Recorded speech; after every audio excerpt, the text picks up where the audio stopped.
Bienvenue pour les énergies de cette semaine du 10 au 17 mars avec 3 cartes de tarot. On va voir un petit peu ce qui se présente pour nous pour cette semaine à venir. Bien sûr, ça reste une approche générale. Tout le monde ne s'y retrouvera pas. Prenez uniquement si ça fait écho à ce que vous traversez en ce moment, à ce que vous vivez, et si voilà, ça vibre pour vous. Sinon, vous laissez de côté, bien évidemment. N'hésitez pas, vous avez mon mail en bas de cette vidéo si vous souhaitez échanger avec moi à propos d'une guidance personnalisée.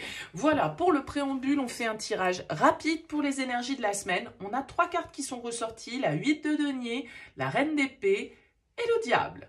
Une arcane majeure. Alors, moi je vais vous dire, j'ai plutôt tendance à effectivement avoir une lecture d'un tirage et pas en faire 50 000 interprétations. Et quand j'ai posé les cartes, j'ai dit ok, là, cette semaine, il y a négo au niveau du boulot. Il y a négo au niveau des pépettes. Ça négocie au niveau financier peut-être dans le domaine professionnel. Vous négociez une augmentation, vous négociez la mise en place d'un contrat, vous négociez une embauche, que sais-je. Il y a cette idée avec la 8 de denier que c'est dans le cadre du travail que ça se passe, que vous fournissez beaucoup d'efforts et qu'on est très attentif à ce qui va se passer.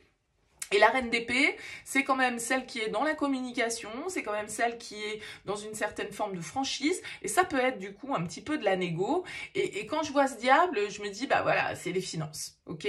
Et pourquoi je dis ça? C'est parce qu'on a eu la carte du 8 de denier. Alors peut-être que pour certains, voilà, ça va être une semaine où la négociation financière va être au cœur dans un échange que vous allez pouvoir avoir. Peut-être que c'est une supérieure hiérarchique, peut-être cette reine d'épée, peut-être que c'est vous, j'en sais rien. Signe d'air, pourquoi pas? Gémeaux, Balance, Verseau. Et puis, on a ce 4 de bâton qui est en dos de deck, qui nous parle de contrat, qui nous parle d'engagement. Donc, pour moi, il y a une négociation d'un contrat cette semaine qui va être importante, ou en tout cas, on va parler d'argent, on va parler au niveau de notre carrière professionnelle, probablement des discussions importantes. Alors, bien sûr que ça ne va pas parler à tout le monde, cette interprétation-là. Peut-être que pour d'autres, vous êtes en train de prendre conscience de certains de vos travers, de certaines de vos mauvaises habitudes, de certaines de vos addictions, de certaines de vos dépendances, de certains de vos comportements toxiques. Possiblement, vous avez fait un travail sur vous, peut-être un travail thérapeutique. Cette reine d'épée, elle pourrait symboliser aussi quelqu'un qui a le savoir, quelqu'un qui nous guide, quelqu'un qui nous donne des infos, quelqu'un qui nous aide à avancer, à travailler, à peaufiner, à améliorer la personne que nous sommes.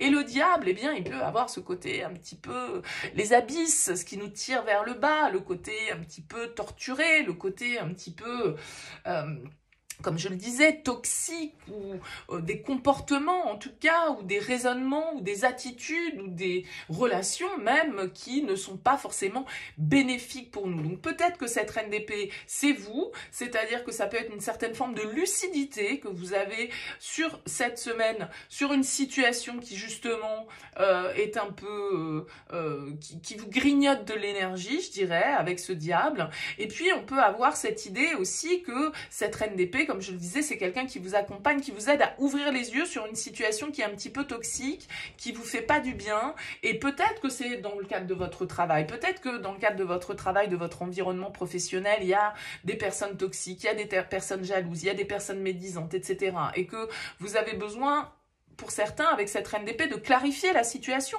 d'ouvrir la discussion, de dire les choses. Allez hop, on se pose autour de la table, on discute un petit peu de ce qui va pas et on tranche. Parce que il faut sortir un petit peu de cette zone grise, quoi. Et pour certains, il y a vraiment l'idée de faire des efforts, en fait, pour que la situation devienne plus sereine, devienne plus équilibrée. Parce que la 4 de bâton, on nous parle quand même de cette ambiance un peu de communauté, de soutien. Donc, voilà, peut-être qu'avec le diable, bah, il y a une personne, il y a une brebis galeuse, entre guillemets, dans le groupe et que, voilà, à un moment donné, il va falloir avoir une discussion pour que l'ambiance s'améliore. Vous voyez, on peut être dans une dynamique un petit peu comme ça. Donc, je l'ai dit, reine d'épée, signe d'air. Avec le diable, on peut aussi avoir un petit clin d'œil pour nos amis, les Capricornes. En tout cas, beaucoup de lucidité, beaucoup de réflexion avec cette reine d'épée et une forme d'intégrité et d'honnêteté qui va justement être nécessaire par rapport à ce diable qui peut représenter plutôt l'ombre que la lumière. Donc, il y a des choses pour moi qui se règlent sans doute au niveau professionnel pour la plupart d'entre vous, et pour certains aussi, une prise de conscience suite à un travail qu'on a fait sur soi, suite à un travail de développement personnel, et bien certaines formes de lucidité aussi sur ce qui représente notre part un petit peu d'obscurité intérieurement ou dans notre vie actuellement. Voilà pour les énergies de cette semaine, c'est rapide, c'est concis, on n'y passe pas 2 heures. Dites-moi si ça vous plaît. Merci pour votre écoute, à bientôt.